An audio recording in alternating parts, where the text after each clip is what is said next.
I shall finish today my short description of the Yanihian homes. I have already described to you the woody walls, the herb-strewn floors, and so on. The interior walls were covered with blue landhill, which you have already heard of before. The tiny apertures, windows, were always left uncovered. The weather conditions were too perfect to need otherwise. As there were no meals as you know them, there was no room set apart for this purpose. In fact, the homes were purely places for sleep and rest. The greater part of a day in a Yanihian life was spent in the temple and college of initiates. Therefore, I shall now pass on to a description of the college itself. You will remember that in a sketch I once gave to my daughter of the temple exterior, there were two additions to the great building, the house of the adepts and the college of the initiates, one on each side of the temple. It is the college that we are concerned with today. This consisted of a building containing 12 large rooms, with a big central hall. Each one of the 12 rooms was under the direct sway of one of the 12 cosmic rays. The students passed to various rooms, as do yours, for lectures from their overlords, on the matters directly ruled and inspired by the particular ray. For one period of one of your Earth hours, in each week, the different bodies of students, or initiates, were addressed by the adept from the particular solar plane upon whose ray he was working.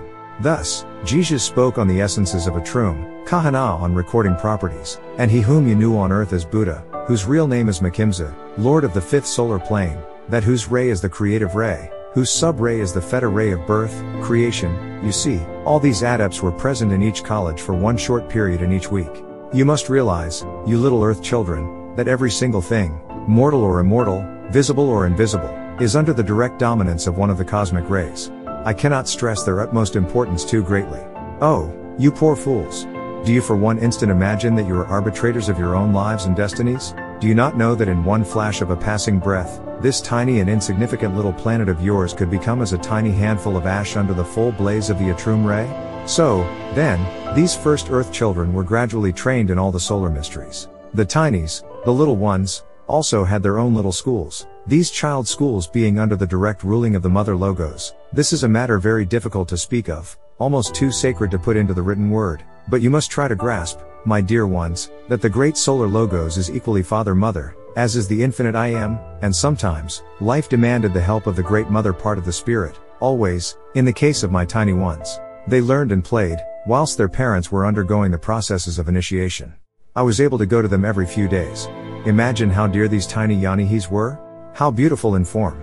Still sexless. Their little clothes, mostly tunics, were made of a type of brocaded material, blue and silver.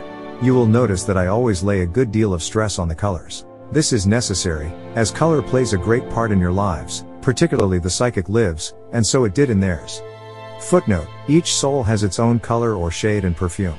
Humans should wear clothing the color of their soul, which induces a peace of body and soul. The color ray, also that of art, music and the like, is the 11th cosmic ray, the Kralokno ray, and this ray, very gentle in action, was largely in control of the tiny schools.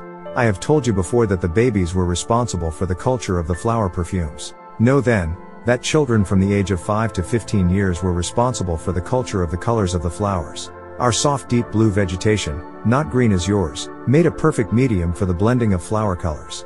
I have digressed from my beginnings of the description of the college life. In my intense fondness for all tinies, I am apt to stray away from my subject if a mention of them creeps in instead. I need only begin today on a rough description of the initiates' college. You must remember that each one is the same.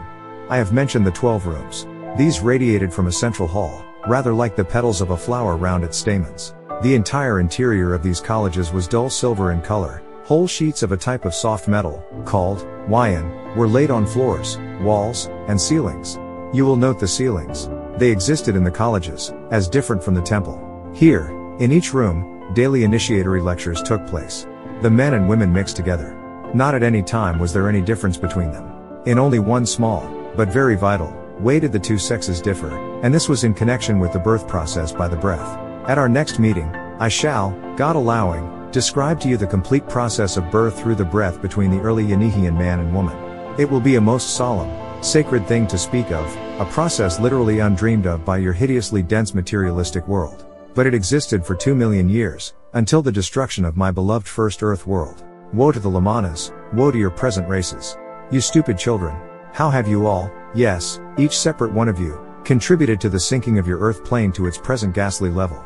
Could you but glimpse for one instant a part of the Yanihian age, it would nerve you to greater efforts at betterment, to a closer touch, a more personal touch with the almost forgotten great Father Mother God. You have pushed him so far away, so utterly out of your daily lives. It is to bring his dear sweetness back that I write these scripts, that, and the necessary knowledge of occult matters which they contain, footnote, the pure mysticism of God, to be given in later times into the hands of one who will come when the earth plane needs him most, one of the great androgynous souls now in existence in spirit, the great man who will come, he whom the world will know in the future. I shall speak a little more of him before this book closes. I shall be with you again, my children. I was glad to contact you last night. Die Doc nu Mamnanthe.